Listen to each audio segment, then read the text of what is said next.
Manusia akan ditanya oleh Allah tentang umurnya. Untuk apa umur itu dihabiskan? Dan yang dimaksud umur adalah waktu. Kita akan ditanya oleh Allah tentang waktu yang kita manfaatkan. Yang kedua, wa an jismihi fima ablah. Allah bakal tanya kepada kita mengenai jasad kita. Untuk apa jasad itu kita gunakan?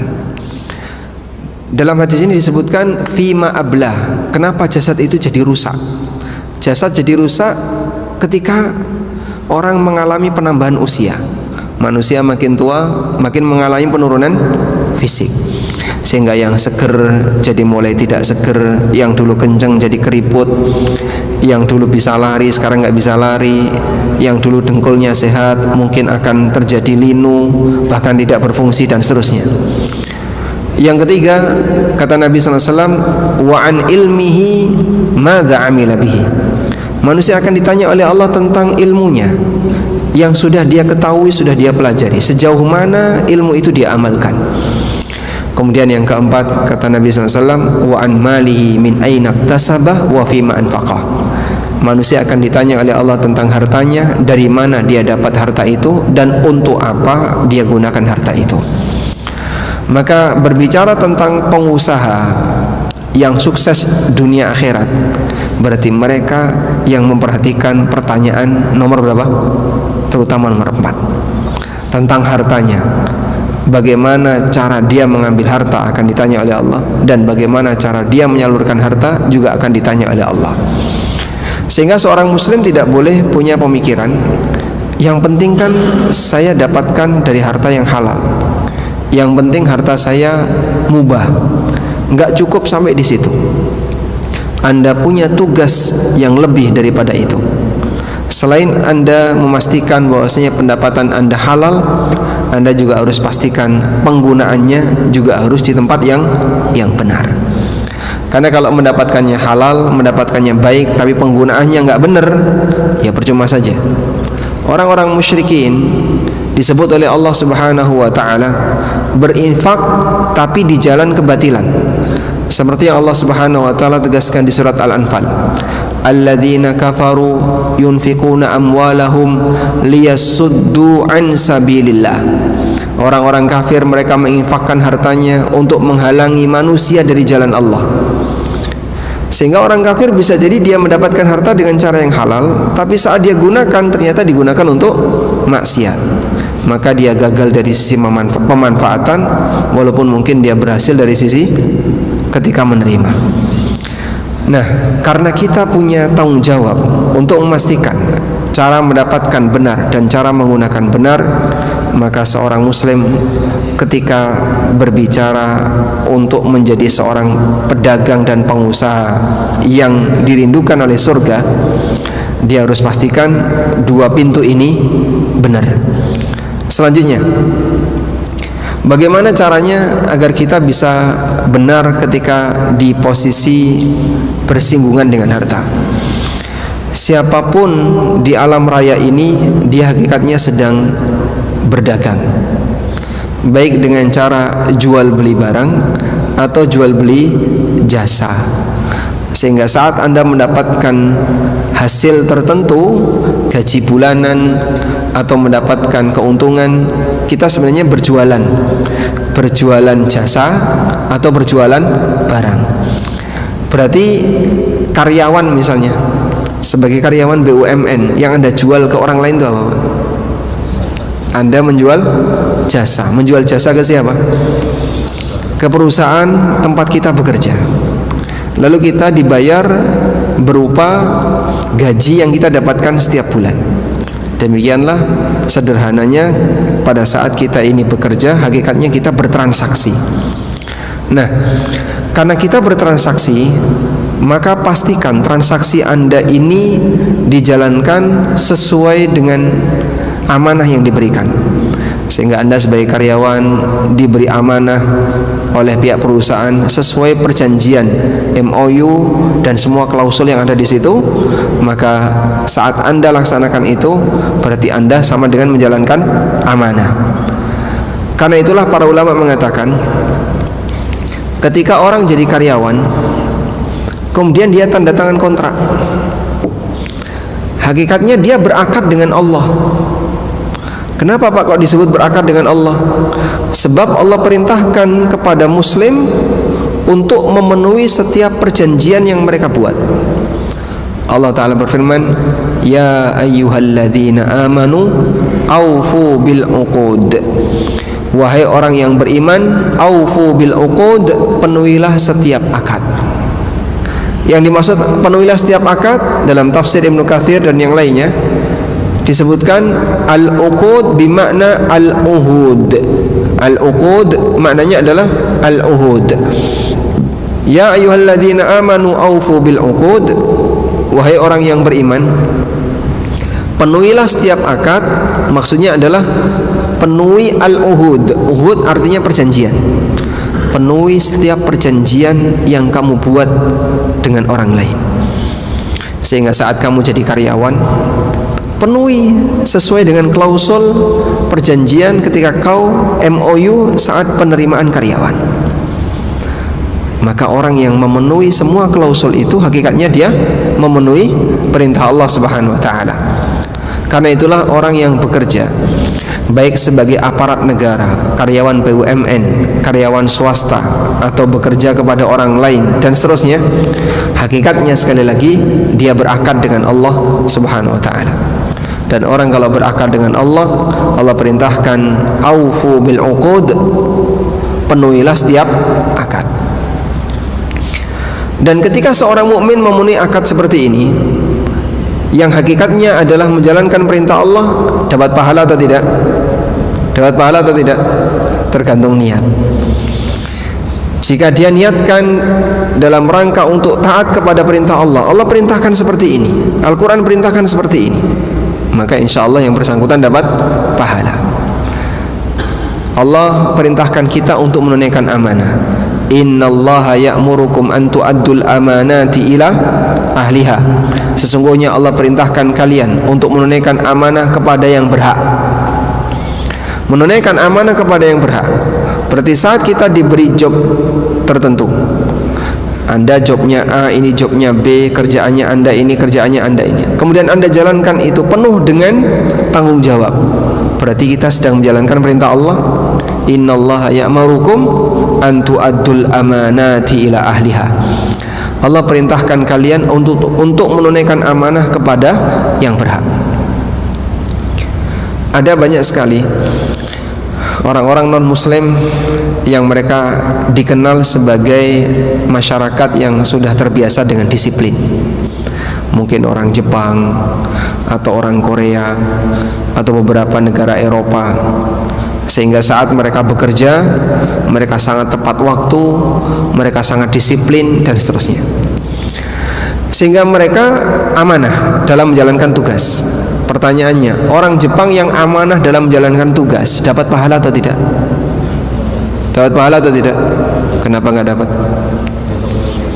Mereka tidak beriman kepada Allah, sehingga walaupun mereka menjalankan tugas kerjanya dengan sangat disiplin, tidak ada spesial pun keinginan untuk taat kepada perintah Allah, karena mereka tidak kenal itu. Maksudnya gimana Pak? Di sini ada satu sisi kelebihan yang Allah berikan bagi mukmin. Mukmin saat dia menjalankan tugas, komitmen sesuai dengan amanah yang diberikan kepadanya, kemudian dia lakukan sebaik mungkin, ada peluang untuk bisa menjadi pahala. Kenapa? Karena dia menjalankan perintah Allah Subhanahu wa taala. Karena dia menjalankan perintah Allah. Karena itulah bagian seperti ini jangan disia-siakan. Anda punya peluang bisa dapat pahala di saat mencari dunia. Pengusaha muslim yang berhasil sukses dunia akhirat adalah dia bisa mendapatkan keuntungan duniawi dan di saat yang sama dia bisa mendapatkan pahala di akhirat. Baik, bagi seorang karyawan gimana Pak?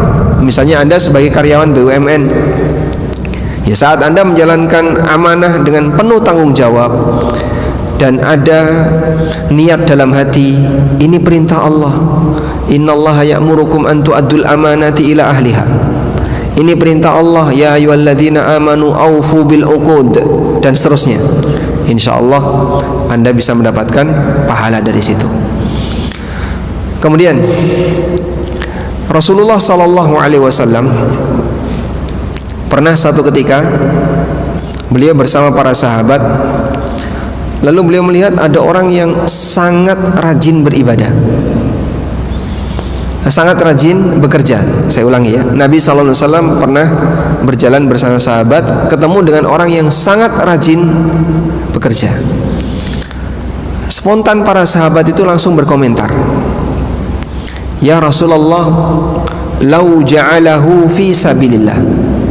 Ya Rasulullah, andaikan rajinnya orang ini, ya, terengginasnya orang ini, paham terengginas Pak? Enggak paham ya? Bahasa Jawa itu. Hah? Akas. Ya. Andaikan akasnya orang ini, rajinnya orang ini digunakan untuk kegiatan fisabilillah. Apa kata Nabi SAW? Saat sahabat berkomentar demikian, beliau memberikan arahan, beliau meluruskan pemahaman mereka. Kata Nabi SAW, "Lau kana kharaja yas'a ala waladihi sigharan kana fisabilillah." Kalau orang ini bekerja untuk tujuan mencukupi kebutuhan nafkah anaknya yang masih kecil-kecil, kana fisabilillah, dia fisabilillah. Wa in kana kharaja yas'a ala abawaihi syaikhaini kabirain kana fisabilillah. Kalau dia bekerja untuk mencukupi kebutuhan kedua orang tuanya yang sudah lanjut usia, kana fisabilillah, itu juga fisabilillah. Wa in kana kharaja yas'a ala ahlihi, kalau dia keluar dalam rangka bekerja untuk mencukupi kebutuhan istrinya, kana fi sabilillah, itu juga fi sabilillah. Wa in kana kharaja yas'a ala nafsihi ya'uffuha, kalau dia bekerja dalam rangka untuk mencukupi kebutuhan pribadinya, dalam rangka agar dia tidak meminta-minta, kana fi sabilillah, itu juga fi sabilillah. Ada berapa orang yang disebutkan dalam hadis ini, Pak? Diri sendiri, istri, anak, kedua orang tua. Itulah 5 manusia yang wajib dinafkahi. Ini 5 manusia yang wajib dinafkahi. Jadi sebab nafkah itu wajib untuk kita berikan ada 3. 1, karena sebab pernikahan, itulah istri. Yang kedua, karena sebab nasab. Nah, sebab nasab itu orang tua ke atas dan anak ke bawah. Yang ketiga, karena sebab kepemilikan. Contohnya hewan piaraan. Kalau dulu ada budak, maka orang kalau punya budak, dia wajib memberi nafkah kepada budak. Baik, Rasulullah SAW dalam hadis tadi dari Ka'ab bin Ujrah, beliau menyebutkan beberapa orang yang wajib dinafkahi oleh seseorang. Yang kerja satu tapi yang mendapatkan nafkah banyak, dia sendiri, istrinya, kedua orang tuanya, anak-anaknya. Masya Allah, berkahnya harta seorang muslim, sumbernya dari satu orang tapi cukup untuk banyak orang. Nah, kemudian Nabi SAW menyebutkan, kalau orang itu bekerja dengan tujuan untuk mencukupi kebutuhan ini semuanya, beliau sebut fisabilillah. Maka saat kita bekerja mencari dunia, karena kita punya tanggung jawab, aku punya anak, aku punya istri, aku punya keluarga, aku punya orang tua, aku punya orang yang mereka tidak bisa bekerja, lalu Anda berusaha untuk mencari nafkah yang halal untuk kebutuhan mereka semuanya, ini ternyata disebut oleh Nabi SAW sebagai fisabilillah. Keuntungan seorang muslim ketika dia beraktivitas duniawi, ada peluang bagi dia untuk mendapatkan materi dunia, dan di saat yang sama dia juga bisa mendapatkan keuntungan berupa pahala. Sehingga di satu sisi saat Anda berinteraksi dengan perusahaan tempat Anda bekerja, Anda punya peluang untuk bisa mendapatkan pahala dari sisi menjalankan amanah. Dan ketika Anda mendapatkan gaji yang halal, lalu diberikan kepada keluarga Anda yang wajib untuk Anda nafkahi, Anda punya peluang untuk mendapatkan pahala karena mencukupi kebutuhan mereka. Dan itu disebut oleh Nabi SAW sebagai aktivitas fisabilillah. Tapi ini hanya berlaku ketika dia membatasi sumbernya halal dan dia jalankan sesuai dengan tanggung jawab. Kalau ada pelanggaran gimana Pak? Ya berarti ada bagian dari hasil yang dia dapatkan bermasalah. Misalnya ada yang dia korupsi waktu misalnya, atau mengambil harta milik kantor yang bukan haknya. Berarti ada sisi dosa yang dia dapatkan. Beberapa teman-teman ASN itu sempat bertanya, Pak, kalau saya pulangnya lebih awal, datangnya telat, dan itu sudah bertahun-tahun seperti itu Pak, akumulasi waktu yang saya korupsi itu andaikan per hari 1 jam, kalikan 20 tahun kerja sampai pensiun, mungkin ada 1 bulan atau 2 bulan saya nggak kerja. Terus gimana Pak? Ya sejatinya di bagian itu kalau perusahaan ya, perusahaan Anda tidak menerima, ya walaupun mungkin Anda bisa punya banyak alasan, yang sejatinya perusahaan sebenarnya nggak senang yang seperti ini, maka berarti pendapatan Anda ada yang bermasalah. Sekian pendapatan Anda ini bukan hak Anda. Ada sebagian ulama yang beliau berprofesi sebagai dosen.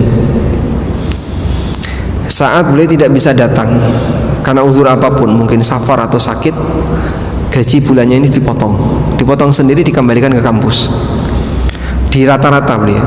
Jadi beliau ngitung sendiri gajinya, kemudian dibuat rata-rata, berarti per ngajar saya dapat sekian. Begitu beliau absen dan bisa masuk, apapun alasannya, mau sakit, mau safar, maka beliau potong senilai beliau tidak masuk, terus dikembalikan ke perusahaan, dikembalikan ke kampus. Kira-kira kita bisa nggak gitu nggak? WFH itu masuk nggak Pak Ustaz? Kalau WFH termasuk nggak? Nah kan itu kan sudah jadi peraturan Pak Ustaz. Kalau WFH sudah jadi peraturan, artinya Anda boleh kerja di rumah, ya sah-sah saja, Anda tidak harus ke kantor. Namun Anda harus melaksanakan tugas sesuai dengan waktu kerja yang menjadi kewajiban Anda. Jadi kasusnya kayak ini ya. Ada orang WFH tapi diminta istrinya nganter ke pasar pas jam kantor, pas jam 9 pagi atau jam 10 pagi. Gak bisa ditinggalin. Oh banyak Pak yang kayak gitu. Waktu pandemi kemarin kan kasusnya banyak. Boleh atau tidak? Ya? Boleh atau tidak? Jadi dia WFH, jam kantornya sama, dari mulai jam 8 sampai jam 4 misalnya. Cuman pas jam 10 istrinya minta diantar. Mumpung bapak di rumah, nggak kapan lagi ya? Dimanfaatkan sama istrinya. Boleh nggak? Dipakai untuk antar jemput anak sekolah, dipakai untuk ngantar istri ke pasar belanja. Boleh nggak? Nggak boleh. Anda memang di rumah, tapi waktu kerja yang sudah ditetapkan nggak boleh Anda kurangi untuk kegiatan yang lain. Tapi Pak, nggak ada kegiatan apapun, kita cuma nungguin laptop, nungguin telepon, nungguin WA. Kalau ada tugas baru kita kerjakan. Iya, meskipun tidak ada kerjaan apapun, tapi Anda harus dalam posisi siaga kerja. Siaga kerja maksudnya gimana?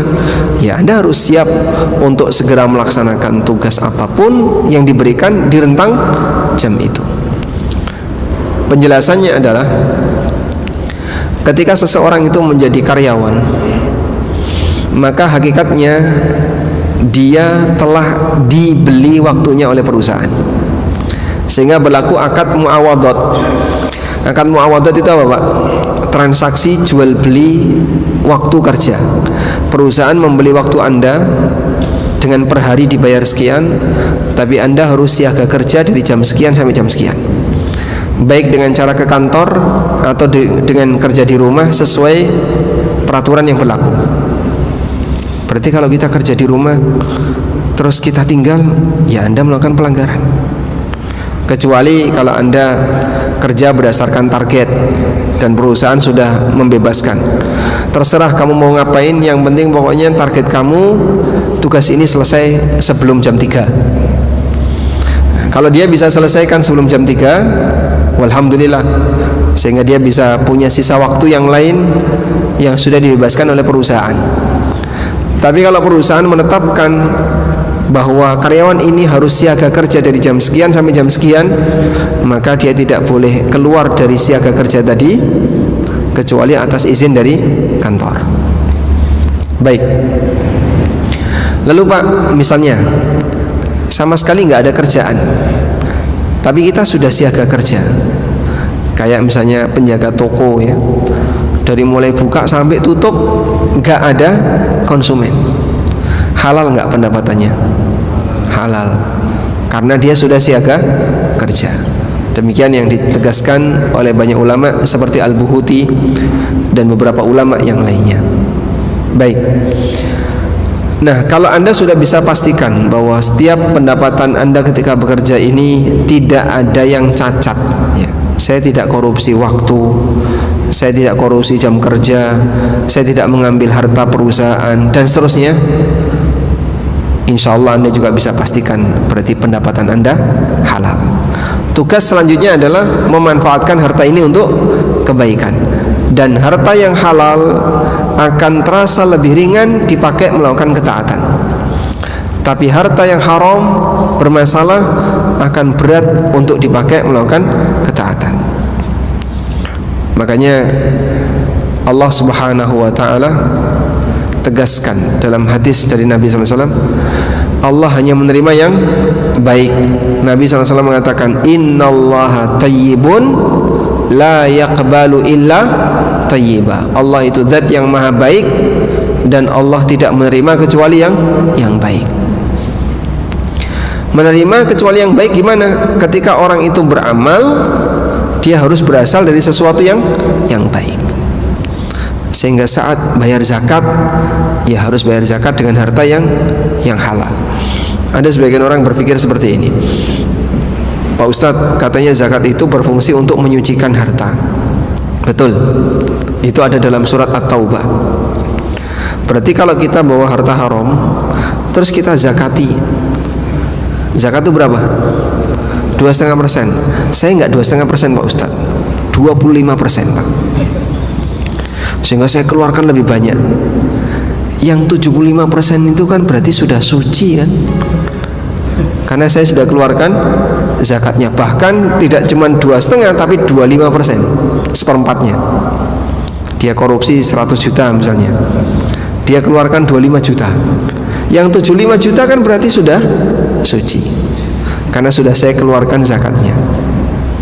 Ya, teori ini salah atau benar? Hah? Salah. Kenapa? Haram ya. Karena harta haram tidak sah dizakati. Harta haram tidak sah dizakati. Dalilnya apa Pak? Hadis riwayat Bukhari Muslim. Rasulullah sallallahu alaihi wasallam bersabda, "Innallaha la yaqbalus salata bighairi tuhur wala sadaqatan min ghulul." Allah tidak menerima salat tanpa bersuci. Allah tidak menerima zakat dari harta khianat. Sehingga kalau orang itu punya harta khianat, harta hasil yang haram, dia keluarkan berapapun tidak akan diterima. Alhamdulillah, berarti ini entuk koyongane serasa metu apa-apa. Dizakati aja haram, berarti kan tidak perlu dikeluarkan. Bukan kemudian ini anugerah bagi kamu. Kewajiban orang yang mendapatkan harta haram adalah dikeluarkan semua, bukan dikeluarkan sebagian. Sehingga dia misalnya korupsi berupa sekian juta, maka seharusnya tobat dia keluarkan semua, bukan dikeluarkan 25% atau apalagi cuma 2,5%. Sebab harta haram harus dikeluarkan seutuhnya. Ilustrasinya seperti ini. Kalau ada kain yang suci terkena najis, maka bagaimana caranya biar kain ini kembali suci? Dicuci agar najisnya hilang. Begitu najisnya hilang, maka kain ini jadi suci. Benda suci terkena najis, hilangkan najisnya, maka benda suci tadi kembali suci. Tapi kalau ada benda najis dikeluarkan sebagian, tetap najis. Harta haram itu seperti benda najis. Ketika Anda membawa harta haram seperti bawa benda najis, Anda keluarkan 10%, 20%, 30%, sisanya tetap najis. Harta halal itu seperti benda suci. Namun dalam perjalanan kita nyari harta, mungkin kecipratan syubhat, kena debunya riba, kecipratan sesuatu yang haram yang lainnya. Itu seperti benda suci yang kecipratan najis. Kau zakati, sisanya halal. Demikianlah yang Allah ajarkan di surat At-Taubah, khudh min amwalihim sadaqatan tutahhiruhum wa tuzakkihim biha. Ambillah harta mereka sebagai zakat, tutahhiruhum wa tuzakkihim biha, yang itu akan membersihkan harta mereka dan menyucikan mereka. Menyucikan harta mereka adalah yang tadi halal ini mungkin kecipratan-kecipratan yang enggak benar. Dengan zakat maka ini akan lebih bisa disucikan. Wallahu ta'ala alam. Mungkin itu yang bisa kita sampaikan sebagai pengantar.